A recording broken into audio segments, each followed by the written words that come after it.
Mukunda jewellers మొట్టమొదటి factory outlet లో Kasaraperu festival ఫిబ్రవరి 7 నుంచి 15 వరకు, జూబ్లీస్ లో ఫిబ్రవరి 28న మరియు వైజాగ్ లో ఫిబ్రవరి 29న మన నూతన బ్రాంచెస్ ప్రారంభం.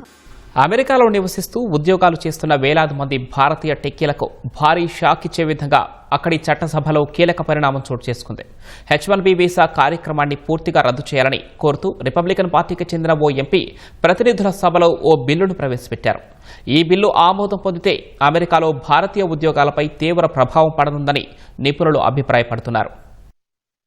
అమెరికాలో స్థిరపడాలని కలలు కంటున్న వేలాది మంది భారతీయ ఐటీ నిపుణులకు కోలుకోలేని దెబ్బతీసే విధంగా అక్కడి చట్టసభలో కీలక పరిణామం జరిగింది. యుఎస్లో ఉద్యోగం చేయాలనుకునే వారికిచ్చే H1B వీసా ప్రోగ్రాంను పూర్తిగా రద్దు చేయాలని కోరుతూ ఫ్లోరిడాకు చెందిన republican party MP Greg Steube ending exploitative imported labour exemption act పేరుతో ప్రతినిధుల సభలో ఈ బిల్లును ప్రతిపాదించారు.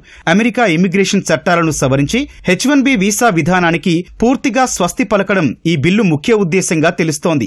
అమెరికా పౌరుల సంక్షేమం కంటే విదేశీ కార్మికులకు ప్రాధాన్యం ఇవ్వడం అమెరికా జాతి ప్రయోజనాలకు విరుద్ధమని గ్రెగ్ స్టూప్ వాదిస్తున్నారు. కార్పొరేట్ సంస్థలు తక్కువ వేతనాలకే విదేశీయులను తెచ్చుకుంటూ అమెరికా యువతకు దక్కాల్సిన ఉద్యోగాలను హరిస్తున్నాయని, అమెరికా పిల్లల కోసం అమెరికన్ డ్రీమ్ ను కాపాడాలంటే ఈ దోపిడీని అరికట్టాలని గ్రెగ్ స్టూప్ చెబుతున్నారు.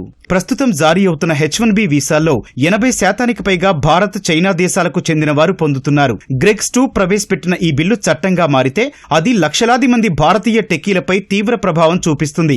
H1B వీసా ప్రోగ్రాం వల్ల అమెరికన్ కార్మికులు ఎలా నష్టపోతున్నారో వివరిస్తూ గ్రెగ్ స్టూప్ పలు ఉదాహరణలు తన బిల్లులో ప్రస్తావించారు.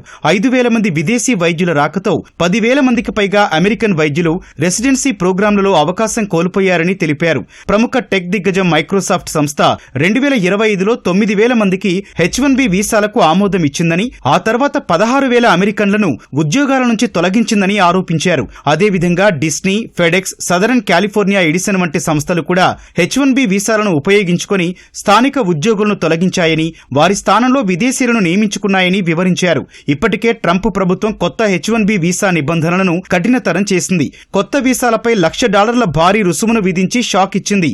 లాటరీ విధానానికి బదులు ఎక్కువ జీతం ఇచ్చే ఉద్యోగాలకు ప్రాధాన్యం ఇవ్వనున్నారు. దీని ద్వారా తక్కువ జీతం లేదా ఎంట్రీ లెవెల్ ఉద్యోగులకు వీసా ఎంపిక ప్రక్రియలో తక్కువ ప్రాధాన్యం ఉంటుంది. ట్రంప్ ప్రభుత్వ కఠిన విధానాలకు తోడు ఈ కొత్త బిల్లు అమెరికా వెళ్లాలనుకునే భారతీయుల్లో తీవ్ర ఆందోళన కలిగిస్తోంది.